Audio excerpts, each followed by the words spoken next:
everybody, welcome back to the Brett Figueroa Show, where our aim is to move, to motivate, and inspire you into your ultimate greatness.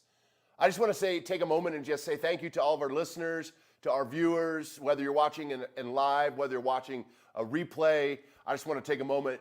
You are parting with your most precious asset, which is your time. Time is currency, right? Time is currency. So you're pressing of that time, you're parting of that time to be with us. So I just want to say thank you so much. And before we begin our episode on today's show, I'd like to, first of all, just say again, thank you for being with us. And I just want to say, I want to wish everybody that's out there that's watching our work the happiest of holidays, lots of love, lots of happiness to you, to your loved ones, to your family, to your friends. And, we're in an interesting time. And for those that watch our show, you'll hear me probably repeatedly say this, but, we've come out of some pretty crazy times over the last couple of years. And so I feel like that, just with COVID and unemployment and all the repercussions that have come out of it. And I feel like through the nature of my work that it's my due diligence, my responsibility, and partly my obligation to be able to get a message out to people that are maybe going through some dark times, some difficult times, some frustrating times, some challenging times. And if there's any way in the work in which I do can bring some light into someone's life, and maybe that light into your life can lead into your children's lives. Maybe it can lead into your friend's life, right? I mean, it just takes that one person at that right time to come in with maybe many times the right message. You're like, that was the right message. How many times have we gone to church and we go, that was the perfect message? We read the book and we go, that was the perfect book. And so maybe there's one of these messages where you go, oh man, that was destiny. I needed to hear that message. And so welcome again today with us. And today's episode, we're going to talk about really knowing your why, and really just getting down to what's the why? What's the motivation? What's the drive that really throws us into it? I mean, we all from time to time need motivation, right? It's like, people say, oh, you're the motivational speaker. You're that motivational. I said, yeah, on motivating days, catch me on the unmotivated days and see how motivational of a speaker I am. But I do have those moments just like anybody else. And so I think it's really an opportunity for us to really get clear about what is that why. And I believe that if we have a strong enough why, and we've heard this many times over, that if we have a strong enough why, we'll always figure out how. The how in today's society is, you go online and you type in how to lose 10 pounds. Well, we're going to get thousands and thousands, if not millions of pages of how to lose 10 pounds. So the how to really isn't the question anymore, right? How to get rich. You type in how to get rich, how to get rich, millions and millions of pages of all the how to get rich. But see, the most important ingredient is the why to get rich, the why to lose the weight, the why to start the this, the why to stop the that.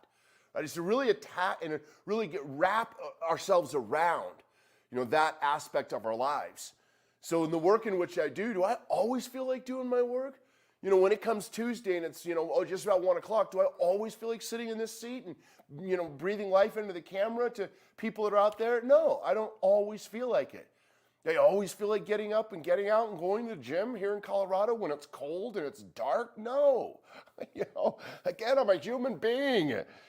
But for me, it's just attaching that why. And that part of the why for me is not even part of the why for me in the work in which I do is to help people that are going through some form of suffering. Because that's my biggest wound as a human is to see people suffer. Suffer from economics, or suffer from depression, or suffer from anger, or suffer from bitterness, or suffer from resentment, whatever that suffering is. So I can be a messenger at some level. So do I always feel like sitting in the chair to speak? No. But the why is more powerful. The why is more dominating for me.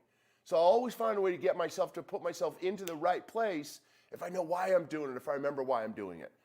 So just a few quick things here today. We talk about 80% is why, and 20% is how. So just remember that. So if you're writing notes or you're with us in any way, 80% is why. So if you can really get your arms and your emotions and your feelings around that why, you'll always figure out how. And most people never figure out how to do things because they don't know why they're doing those things. They don't have a strong enough why, something that really, just hits their soul, hits their core. So we're going to just go through a few quick steps here to really just help us get clear clarity is power. So the more clear we are on our why, the more power we have in the pursuit of our how. And I promise you, you'll find your how. But whatever you're battling with or struggling with, maybe you've got something right now at bay that you're just kind of working at, like, how am I going to do that? How am I going to pull that one off? Like, that one just seems like way off the grid. It just seems way out of the boundaries. Like, how am I going to do that? I promise you, if you get a strong enough why. And so maybe in your journal today, maybe this is a great, perfect opportunity for you to just get really clear about what that why is. So number one, let's go through a few quick steps. Ideas come to blossom. So just one of the things we want to recognize. Ideas come to blossom. Ideas come to blossom out of our why. So what you and I are looking for is, we have an idea, we'll say. Well, we want that idea to blossom. We want that idea to blossom. We want to bring that idea, we want to bring it to fruition, right? We don't want it to be another idea that just falls on deaf ears, another idea that just goes off into the gutter of nowhere land. We want that idea to blossom. How do we make an idea blossom? Figure out what the why is around it. So I'll give you a quick example. Years ago, so I've written 3 books. I've written a book called Get It. I've written a book for mortgage professionals called The High Octane Loan Originator, endorsed by Anthony Robbins, which is cool. And I wrote another book for network marketers called The Hungry Network Marketer. And the fact of the matter is, each of the books were written during somewhat of a dark time of my life, a difficult, challenging, it wasn't sunshiny days every day. Like, oh, it's another awesome day, let's go write. And so I always let people know that anybody can write a book on a nice sunny day, money's being thrown at you, life is great, kids are amazing, wife's doing awesome. Like, everybody's just great, things are fun. Go out in the backyard, drink down some lemonade, pull out the laptop and start banging out some pages. Anybody can do it then, but can you do it in the darkest of times, the difficult times, the challenging times? Can you do it in the bowels of your basement when you're in the midst of high depression? Can you do it then? Because anybody can do it during the other time, right? So for me, in writing these books, it was really important. And the reason I say that is because when I was growing up, my dad had a really good idea. My dad sold life insurance, and so his idea with life insurance was that he was going to create a inexpensive 1999 infomercial, back in the days of infomercials on television all the late hours. So my dad goes, well, I'm going to create a training for people to buy life insurance. Like, I'm going to teach them how to buy the right life insurance. Do you get term insurance? Do you get whole life insurance? Like, what kind of insurance are you going to buy? So my dad thought, well, gosh, I've been in the business for years. I might as well create a product I can teach people, because that's one of the main questions that people would have regarding life insurance is, like, what kind do I buy? There's so many different ones out there. What do I buy? And so my dad said, well, I'm going to create this. And I listened. I'm his son. I didn't blow it off. I listened like, wow, it's a really good idea, I thought. And I kept listening over and over and over and over about how he was going to do it. Well, my dad passed away last year, and he never pulled it off the grid. It never came to fruition. And so in my writing books in my family, I said, there's no way I'm going to start something and not complete it. Like, I'm going to show my children a different model. So my why, even though I didn't want to write, even though it's like, oh, no, I don't want to write. Like, I would rather do almost anything other than write. To sit, to focus, to bang out pages, to look into computers like for hours on end. I'd rather do anything else than write. But it was important for me to show my children that when I start something, I'm going to finish it. Now, my last book I had wrote in a hotel room. After my divorce, I stayed in a hotel room for like 500 days. I didn't know where the heck I was going. Am I going this way, that way? Am I moving here, there? I wasn't really sure. And I banged out my last book inside the hotel room. I remember my daughter said to me, she goes, Daddy, I wasn't sure you were going to actually finish that one. And so I was really proud because it was so important to me that was my why. That my why was, not so I can write this information so my kids read it and go, are better kids, because the fact is that probably will never happen. My why was because I wanted to show my kids if I was going to start, I was going to finish it. And so that was a very, very important aspect. So just recognize that whatever idea you might have, maybe you have an idea for a book. Maybe you have an idea for an audio program. Maybe you have an idea to start a school. Maybe you have an idea to start a church, some form of ministry. Maybe you have some type of an idea. What I'd say is really stick with that idea. Don't think, well, I don't know how to do it, because I promise you, if you know why you're going to do it, if you know why and the impact that you can make, And you never know what one person that could read that book that could be a game changer for your entire life, your family's entire generation ahead of you, because you followed through. So just remember that ideas come to blossom out of your why. Strong enough why, it'll blossom. Number 2 is identify what area of your goal, and this is really important, identify what area of your goals you need to push out a stronger why. So what area of your goals, right? Because for most of us, we set goals. And, we have some particular outcomes, maybe financial goals, or maybe have some objects, maybe a house, a car, a boat, train, plane, maybe something is something. And identify, what is an area of your goals where you say, well, maybe that goal's a bit stagnant, right? I'm not pushing that goal as far as I could really push it. Find out what could be a deeper, stronger why that you could really attach to that. So again, I know that for me, when I don't want to do something, I look at certain things that I've got to figure out what's a stronger why here. What's a stronger why? And so for me, part of that stronger why is a generational strength, meaning that the generations ahead of me, I want to be stronger.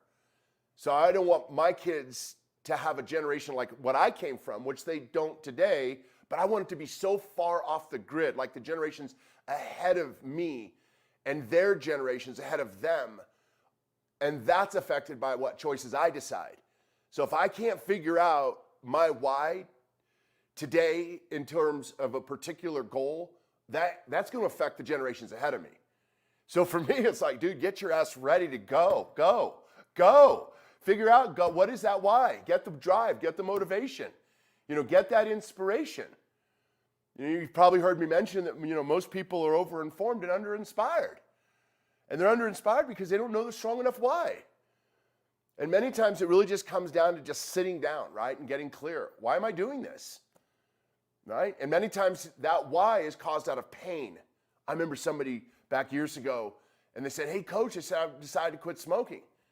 And I said, why? They said, because the doctor said I've got cancer.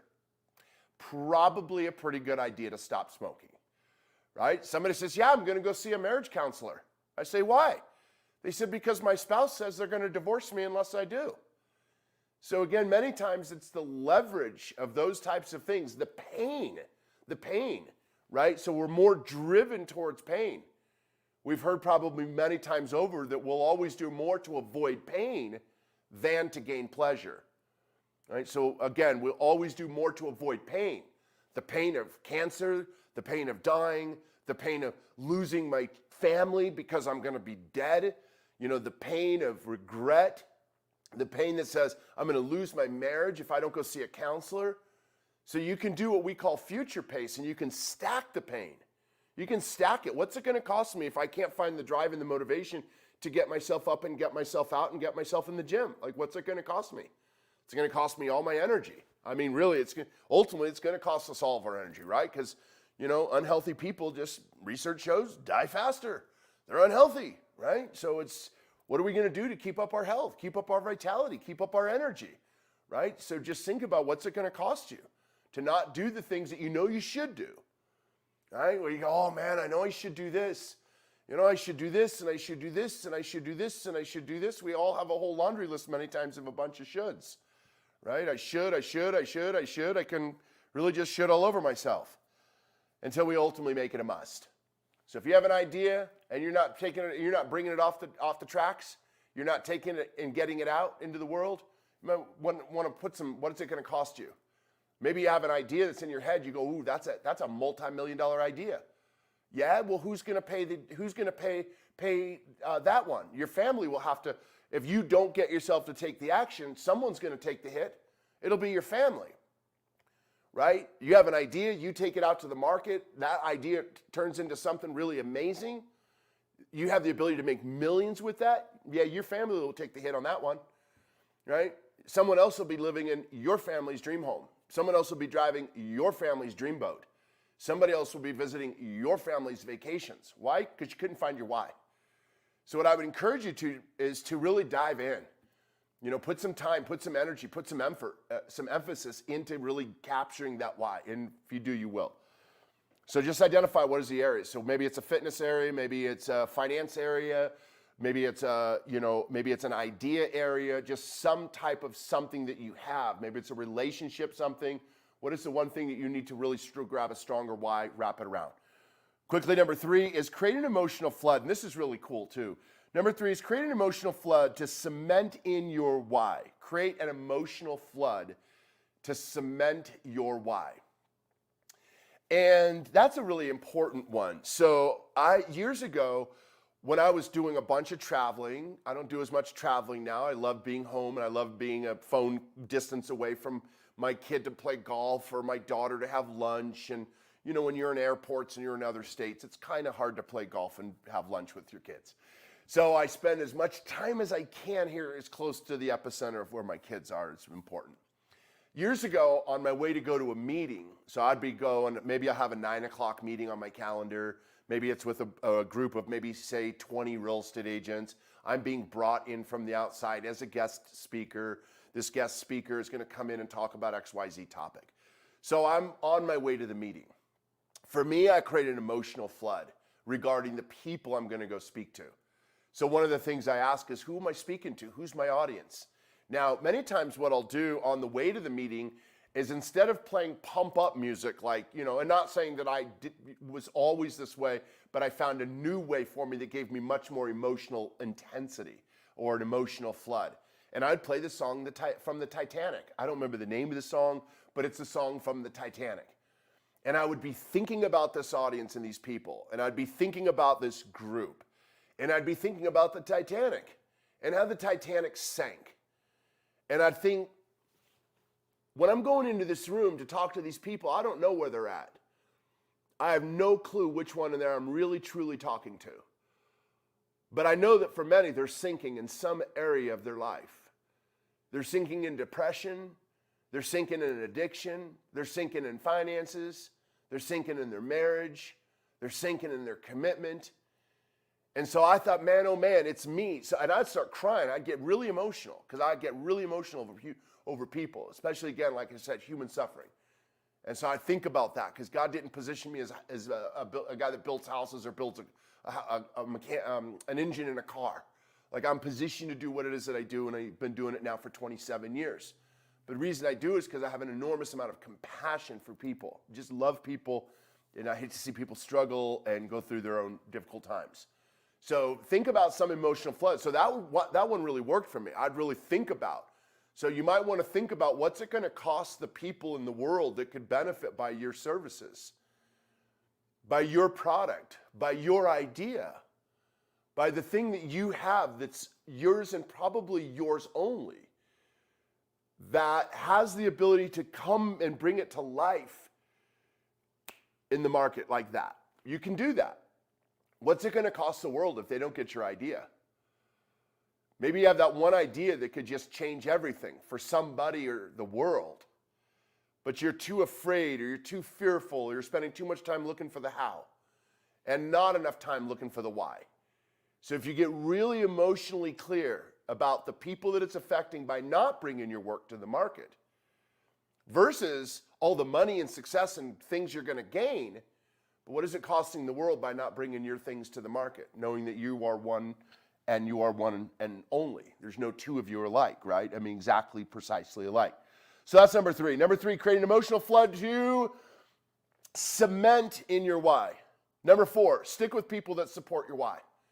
Stick with people that support your why, right? We know that if you go down with dogs, you might come up with fleas. And we know that you are who you surround yourself with. You surround yourself with losers, you'll be probably a loser. Surround yourself with winners, you'll probably hang out and have a bunch of winners in your life, winners as a person. I was having breakfast with my son today, and it was really amazing. I love spending time with my son Grant and just talking about life. And, you know, he was just talking about how he had to take his social circle. So he has a big why. His vision is to do amazing things with his life. He says, Dad, I have no desire to live an average and ordinary life. He just has no desire for that. He has big vision and big dreams and big goals. And when he was in college, it really was a struggle for him because he was telling me, he's like, Dad, they're all doing drugs, they're all drinking, they all sit around on the couch all day, they don't have no goals. He's like, I can't have that. He goes, I had to leave that. You know, he goes, I had to leave it. I had to take my circle of influence and people around me. I had to take it and make it like almost nothing, right? Because we know it is who you surround yourself with. Now, am I saying your why and your friend's why has to be the same? Of course not. But you want to have people in your life that support what it is that you're up to, right? They're building you up instead of pushing you down. And for so many, because of their lack of confidence and insecurities, they would much rather push down than pull up. We're in the pull-up business. We like to pull people right up, pull them up right out of the trenches, pull them out of addictions, pull them out of anger, pull them out of frustration, right? Because that's our why. I'm like a tow truck sometimes. That's a good one. I haven't used that one before. I'll probably use it again. But anyways, I just want to, again, say today to get clear on that. Get clear. Identify what that why is. Feel strong about that why. I promise you it'll drive you hardcore every day. We're going to close out here in a second, but in the morning time when I get up and get out and go to the gym, and I mean my workout partner there at 6 o'clock, and it's cold and it's dark outside, I don't always want to go, but I have a strong enough why. Now what's my why what's my major why? My major why is I don't want to feel bad that day. And I feel like when I don't go to the gym that day, I don't feel like I woke up that day. And my job is to give so much encouragement and so much intensity and so much energy that's a deficit. It's a real mismatch for me. So I've got a future pace, look into the day and go, no, dude, you don't want one of those days. You want that day where you're strong and you're exciting and you're passionate and you're alive. And so that drives me to get up. And not only that, but I also have my workout partner that's waiting for me there at the gym.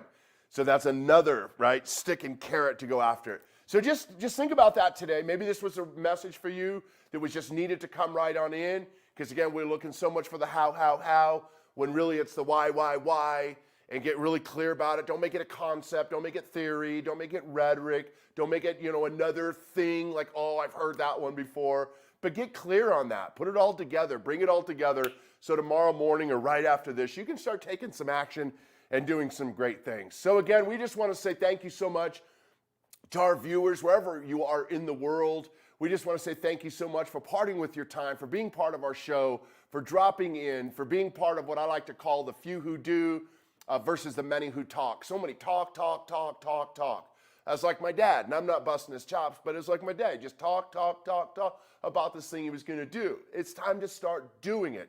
It's time to start stepping into it. It's time to start taking the actions that are necessary in order to really bring a life of fulfillment for you, your families, your friends, the generations ahead of you. So again, thank you so much. No matter where in the world you are, wishing you lots of success. Hey, for those that tune in with us, for those that enjoy our work or you've gotten some value out of it, add a little comment in there.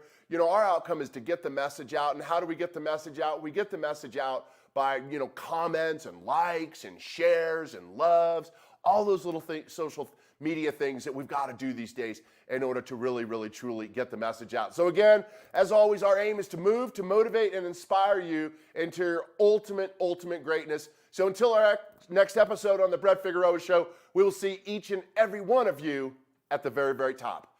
Talk to y'all soon. Bye, everybody. Thanks for stopping in.